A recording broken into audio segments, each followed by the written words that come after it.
Scam Villains Self-Saving System Chapter 76. Chapter lain bisa ditemukan di YouTube @bacakan aku.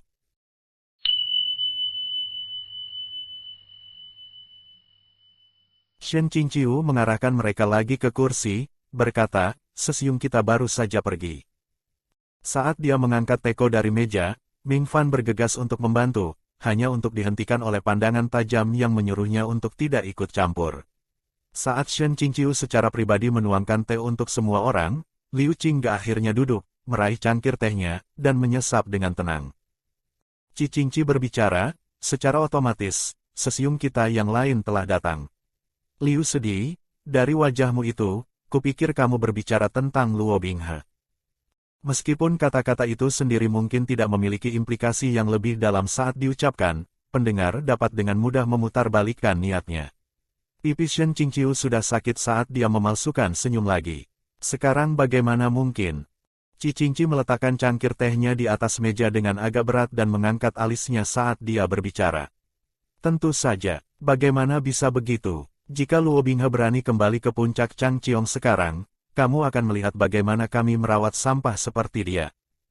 Mu Qingfang, duduk di samping dengan tangan di lengan bajunya, berkomentar dengan santai, "Kamu harus bisa merawatnya dulu." Shen Qingqiu tidak bisa menahan tawa sedikit atas perhitungan mereka. Qi Qingqi segera menunjuk ke arahnya. "Kamu masih punya nyali untuk tertawa. Yang paling bermasalah di sini adalah kamu. Shen Qingqiu, aku beritahu kamu sekarang, itu hal yang baik ketika kamu mengambil tanggung jawab dan kembali dengan sesiung dan sedih kita kali ini. Jika kau pergi dengan Luo Binghe lagi, aku pribadi akan mengurusmu dan mengeluarkanmu dari sekte. Lihat apakah kamu bahkan bisa berdiri setelah itu." Jelas seharusnya ada kata-kata yang memprihatinkan, tetapi dia sangat kasar sehingga mengejutkan bahwa dia tidak langsung menuju dan mencengkeram leher Shen Qingqiu. Mu Qingfang menjawab, "Nah, semuanya baik-baik saja sekarang." Meskipun dia mengatakan itu, baik-baik saja, dia jelas ingin mendesah kesal. Qi Qingqi berbicara, "Jika bukan karena sesiung menolak untuk mencabut pedangnya sampai benar-benar diperlukan, dan bagaimana dia dipaksa untuk menyerang dengan sedikit informasi, Luo Binghe tidak akan pernah bisa memanfaatkannya dan melarikan diri. Jika kau baru saja terlambat, kamu mungkin bisa menyaksikan pedang Xuan Su sesiung kita." Mendengar kata-kata itu, Shen Qingqiu merasa jantungnya berdebar-debar. Bagaimanapun, dia belum pernah melihat pedang Xuan Su dalam adegan apapun, baik dari buku asli atau di sisi ini. Dia juga tidak tahu apa yang dipikirkan Airplane Shooting Toward the Sky. Apakah akan membunuhnya jika menulisnya? Semua tanda keagungan, seperti gemuruh guntur di langit badai tanpa setetes hujan pun. Semua penumpukan yang panjang dan rumit itu, dan kemudian pada akhirnya, tidak ada apa-apa selain lubang hitam kosong yang menunggu. Tanpa penjelasan apapun, Yue Qingyuan baru saja ditembus dengan 1000 anak panah dan jatuh mati. Sampai jumpa. Ning Yingying telah duduk di samping dengan kepala menunduk sepanjang waktu sejak dia masuk. Shen Qingqiu melambai padanya dan bertanya, "Ada apa?" Ning Yingying datang perlahan dan melihat ke atas dengan dua mata semerah kelinci kecil. Sambil mengendus di dalam suaranya, dia dengan tenang berbicara, "Si Zun, sekarang kamu sudah kembali, jangan pergi lagi, ya." Dan dia menangis lagi. Shen Qingqiu tercengang. Dia bukanlah pria yang mudah menangis, paling banyak, itu lebih merupakan air mata kiasan, jatuh jauh di dalam hatinya. Jadi, mengapa semua muridnya begitu cepat menangis? Air matanya jatuh seperti hujan deras yang tiada henti di pipinya yang cantik dan lembut. Kata-katanya sepertinya beresonansi dengan Ming Fan dan juga dia menangis dengan sedih. Si Zuon. Yang itu pasti bukan dari adegan tangisan halus yang sama. Qi Qingqi tidak membiarkan kesempatan untuk mengajarinya berlalu begitu saja. Lihatlah murid-muridmu. Apakah kamu tidak peduli sama sekali tentang mereka? Kamu memiliki lebih dari satu murid, tetapi kamu hanya peduli pada yang tidak tahu berterima kasih. Apakah kamu melupakan yang lainnya?" Shen Qingqiu menepuk punggung Ning Yingying dengan lembut, menghiburnya sambil membela diri. "Sejak kapan aku hanya merawat yang satu?" Liu Qingge menghabiskan sepertiga sisa tehnya, menutup matanya, dan berkata, "Kembalilah dan tinggallah. Jangan pergi lagi." Shen Qingqiu setuju dengan singkat. "Baik." Mendengar itu, Qi Qingqi akhirnya merasa puas. Liu Qingge baru saja akan berbicara lagi ketika dia tiba-tiba membeku. Kemudian, aura pembunuh menguasai dirinya. Semua orang di ruangan itu menyadari perubahan sikapnya yang tiba-tiba dan menggenggam pedang mereka tanpa ragu-ragu. Tiba-tiba, Liu Qingge bangkit dan berlari menuju jendela. Shen Qingqiu merasakan jantungnya melompat ke tenggorokannya. Liu Qingge membuka jendela. Di luar, langit cerah dan bulan bersinar terang. Di bawah mereka ada hutan bambu yang dalam. Tidak ada satu sosok manusia pun yang terlihat. Tentu saja, Luo Binghe tidak akan hanya berdiri di sana dengan bodoh, dia mungkin sudah lama pergi. Atmosfer di dalam ruangan akhirnya terasa sedikit rileks. Mu Qingfang berbicara, Liu Sesyung, apa yang kamu lihat? Namun, Liu Qingge tidak berbalik. Sebaliknya, dia mengulurkan tangan keluar jendela seolah menangkap sesuatu yang melayang dari langit. Setelah beberapa saat, dia menarik tangannya kembali dan berbalik ke arah mereka saat dia menjawab, salju turun. Shen Qingqiu berbaring di tempat tidurnya dengan mata terbuka lebar sepanjang malam. Keesokan harinya, begitu dia mendengar bunyi bel tanda bahaya, dia segera keluar dari rumah bambunya. Dering bel tampaknya semakin mendesak dalam hitungan detik, setiap bunyi lonceng mendarat dalam dan berat saat menggema di seluruh puncak Changqiong. Para murid dari setiap puncak berkumpul, dari jembatan pelangi ke puncak Qingqing. Semua berbondong-bondong dan berkumpul di luar istana Qiongding, tetapi bahkan di kerumunan, semuanya benar-benar sunyi. Shen Qingqiu menyelesaikan semuanya dengan cepat di puncak Qingqing sebelum menuju istana. Di satu sisi istana ada cermin kristal putih tinggi yang tingginya lebih dari 10 kaki. Selain murid figuran puncak Anding, semua dewa puncak lainnya telah berkumpul di sini, berdiri ke depan dalam gambar rahmat yang bermartabat. Yang tercermin di cermin adalah sungai lebar yang mengalir dikelilingi oleh pegunungan tinggi, ladang hijau, dan beberapa baris tipis atap putih. Yui Qingyuan berkata, bagian tengah dari sungai Luochuan. Lihat ke langit. Di atas tempat kejadian, kegelapan yang tidak menyenangkan sedang berkumpul, gunung hitam yang luas mulai muncul dari balik awan yang bergulung. Tampak hampir seperti tengkorak besar yang terbalik dan berlubang, saat ia mulai merayap keluar dari awan gelap, lubang kosong menatap dunia di bawah. Itu adalah pegunungan Maigu yang jahat. Yui Qingyuan berbicara, kami menerima kabar bahwa ini dimulai tadi malam. Pada awalnya, hanya beberapa bongkahan batu yang muncul. Tapi, dalam 1 jam, menjadi jelas bahwa itu membentuk pegunungan. Salah satu penguasa puncak terkejut dan berseru, dalam 1 jam. Ini terlalu cepat. Tidak, ini adalah kecepatan penggabungan yang normal. Tianlang Jun benar-benar memilih tempat terbaik, seperti yang dia katakan. Tanpa gangguan, pemandangan seperti ini akan terlihat sepanjang hari. Dalam 2 hari ke depan, kedua dunia akan bergabung sepenuhnya seperti mencabik-cabik 2 lukisan indah, lalu menjahit potongan-potongan itu menjadi gambar baru yang bernoda dan kotor. Liu Qingge menyilangkan lengannya saat dia berdiri, memegang pedang Cheng Luan di genggamannya. Kalau begitu, kita harus bergerak lebih cepat. Yui Qingyuan berbicara, setiap dewa puncak akan membawa 2/3 murid dari puncak mereka bersama mereka. Kita akan tiba di titik tengah sungai Luochuan dalam waktu setengah jam. Atas perintah pemimpin sekte, para pemimpin tertinggi segera berpencar. Tiba dalam setengah jam akan memberi mereka waktu kurang dari 10 menit untuk bersiap, jadi mereka harus bergerak cepat. Shen Qingqiu juga bersiap kembali untuk mengumpulkan anak buahnya sendiri ketika Yui Qingyuan memanggil untuk menghentikannya. Kamu akan tinggal di sini. Shen Qingqiu berbalik, Sesyung, kamu tahu aku harus pergi. Yui Qingyuan menjawab, sedih, selain hujan salju pertama dan sungai Luochuan, apalagi yang kau tahu? Shen Qingqiu perlahan menjawab, untuk menghentikan penggabungan, pertama kita harus mencabut pedang iblis hati.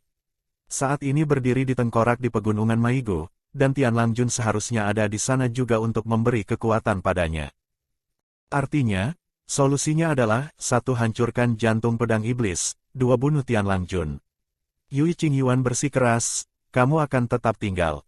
Shen Qingqiu baru saja akan berbicara lagi ketika Yui Qingyuan mengangkat tangannya dengan gerakan menyegel, seolah-olah dia akan memasang penghalang untuk mengunci Shen Qingqiu langsung di dalam istana Qiongding.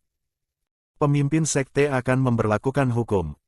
Shen Qingqiu menegakkan tubuh, Punggungnya menjadi kaku saat dia mencoba memutuskan apakah dia harus meraih pedang Xiuyanya. Tepat pada saat itu, suara serak berteriak dari luar istana.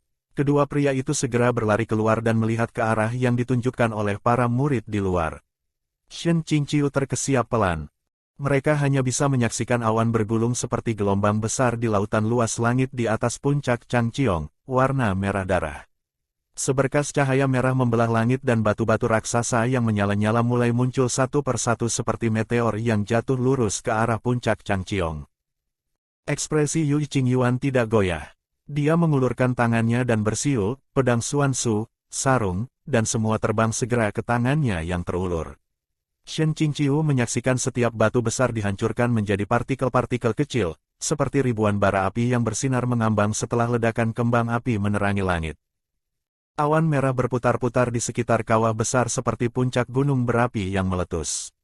Di dalam, mereka bisa melihat pasang lengan yang tak terhitung jumlahnya dan kepala manusia yang menjerit-jerit, berguling kesakitan, seolah terjebak di api penyucian. Wodepak, Endless Abyss. Puncak Changqiong pasti mendapatkan hadiah utamanya. Dalam pikirannya, Shen Qingqiu mengutuk tanpa henti, sialan. Airplane shooting toward the sky. Jika kau akan menulis penggabungan, kau setidaknya dapat menyatakan dengan jelas di suatu tempat bahwa puncak Changqiong terletak di lokasi yang sama dengan Endless Abyss. Setelah gelombang pasang ini melewati mereka, mereka tidak tahu kapan gelombang berikutnya akan datang. Mereka tidak tahu berapa lama sampai 12 puncak benar-benar bergabung dengan Endless Abyss, menjadi lautan api dan lahar, neraka di bumi. Puncak Changqiong tidak dapat dijaga sekarang. Yu Qingyuan berpaling ke murid pengganti dari puncak Anding. Tolong minta bantuan tuan dari kuil Zhao Hua. Lalu, dia berbalik dan meninggikan suaranya. Semua murid yang tersisa di sini, kau harus mengikuti perintahku. Segera setelah batasnya dilanggar, tinggalkan semua harta benda dan segera mundur dari gunung. Semua murid berkumpul di alun-alun sebelum mereka menjawab sekaligus. Dimengerti. Yu Qingyuan berbalik dan berkata, Qingqiu sedih, kamu juga akan pergi ke Luochuan. Liu Qingge, yang kembali setelah mengumpulkan murid-muridnya dari puncak Baizan, berkata, lalu, bagaimana denganmu, Master Sekte? Yu Qingyuan menjawab, aku akan menahan ini selama mungkin sampai Tuan Zhao Hua tiba. Lalu, aku akan bergabung dengan kalian. Shen Qingqiu berbicara, Changmen Sesyung, apakah kamu akan baik-baik saja sendiri? Bagaimana kalau aku tinggal di sini? Yu Qingyuan benar-benar sedikit tertawa mendengarnya. Aku menyuruhmu untuk tinggal, dan kamu ingin pergi. Sekarang, aku menyuruhmu pergi, dan kamu ingin tinggal. Xiao, sedih? Apa yang harus kulakukan denganmu? Liu Qingge menariknya dan mulai pergi, dan berbicara dengan singkat. Waktunya untuk pergi. Jika dia mengatakan dia akan bergabung dengan kita nanti, dia akan bergabung dengan kita nanti. Akhirnya, dalam menghadapi bencana, puncak Changqiong memiliki harga diri yang diharapkan dari sekte teratas dalam novel kultivasi. Tidak ada lagi kereta atau perahu yang berguling-guling dengan santai. Ribuan pedang terbang melintasi langit lebih cepat dari kilatan petir. Jika ada orang di bawah yang melihat ke atas, mereka hanya akan melihat seberkas cahaya yang melaju kencang, seperti aliran bintang yang bergerak. Betapa spektakulernya pemandangan itu. Sangat disayangkan bahwa gunung-gunung mengancam yang muncul di cakrawala menghilangkan kekaguman yang mungkin ditimbulkan oleh pemandangan yang luar biasa seperti itu. Puncak Ding benar-benar ahli dalam logistik, dan mereka sangat efisien. Dukungan dari kuil Zhao Hua tiba dengan sangat cepat dan membantu mendukung perbatasan. Yu Qingyuan segera pergi dan menyusul mereka. Tidak sampai setengah jam kemudian, dia tiba di bagian tengah sungai Luochuan. Karena jumlahnya sangat banyak, mereka terpaksa mendarat dalam kelompok, beberapa pada satu waktu. Kedua tepi sungai Luochuan sudah penuh sesak dengan orang-orang, mereka yang mendengarnya melalui berita yang lewat, mereka yang diberkahi dengan penglihatan yang luar biasa, dan para kultivator dari semua klan dan sekte yang datang untuk menyelidiki, mengenakan seragam dalam berbagai warna. Para kultivator semua sibuk mengevakuasi warga sipil dari daerah tersebut. Wu Wang dan Wu Chen memimpin kelompok dari kuil Zhao Hua untuk bergabung dengan mereka. Yu Qingyuan menyatukan kedua tangannya dalam sebuah busur. Terima kasih yang terdalam kepada Anda, Guru, karena telah mengirim murid-murid Anda untuk membantu kami. Jika tidak, Saya khawatir sejarah 1000 tahun yang berdiri di belakang puncak Changqiong akan hancur dalam sekejap. Wu Wang adalah seorang biksu yang biasanya banyak bicara, tetapi hari ini wajahnya tetap muram dan dia tidak berbicara sepatah kata pun. Faktanya, Guru Agung Wu Chen yang akhirnya menjawab setelah menyeka keringat dari alisnya.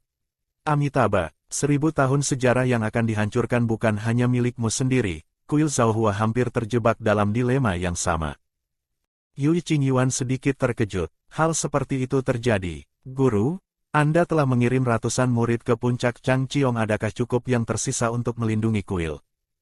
Shen Qingqiu juga bingung. Mungkinkah kuil Zhaohua telah mencapai titik mengorbankan bahkan kesejahteraan mereka sendiri demi membantu sekte lain? Wajah Wu Wang semakin pucat, dan Guru Agung Wu Chen, melihat kebisuannya yang terus berlanjut, hanya bisa menjawab dan menjelaskan. Ini sangat sulit untuk dibicarakan. Bukan kekuatan kami sendiri yang menyelamatkan kami, melainkan kekuatan yang kami pinjam dari orang lain yang meminjamkan bantuan mereka. Yui Qingyuan bertanya dengan rasa ingin tahu, mungkinkah itu biara Tianyi? Tianyi Overlook selalu dikenal karena tidak terkekang dan santai, sebuah sekte dengan sedikit organisasi atau disiplin. Mereka hanya mengikuti arus dan memberikan sedikit kontribusi sendiri. Jika mereka adalah orang-orang yang berhasil menopang kuil, itu akan sangat mengejutkan. Guru Agung Wu Chen menggelengkan kepalanya. Itu adalah istana Huanhua. Kipas Shen Qingqiu membeku saat kata-kata itu terlepas dari lidahnya. Istana Huanhua, bukankah itu? Wajah Wu Wang benar-benar pucat saat dia berbicara. Benar, itu memang Luo Binghe. Tiba-tiba, mereka mendengar suara tawa kecil dari samping. Suara yang ringan dan jelas berbicara dengan nada sopan yang sempurna. Yang ini tidak akan berani menerima rasa terima kasih atas apa yang telah kami berikan. Jika ada yang harus dikatakan tentang masalah ini, saya hanya mencoba membantu Si Sun.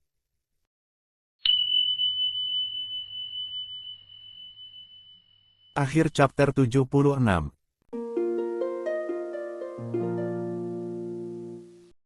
Jika Anda suka video ini, silakan like dan subscribe akun YouTube @bacakanaku untuk mendapatkan update audio novel lainnya. Terima kasih.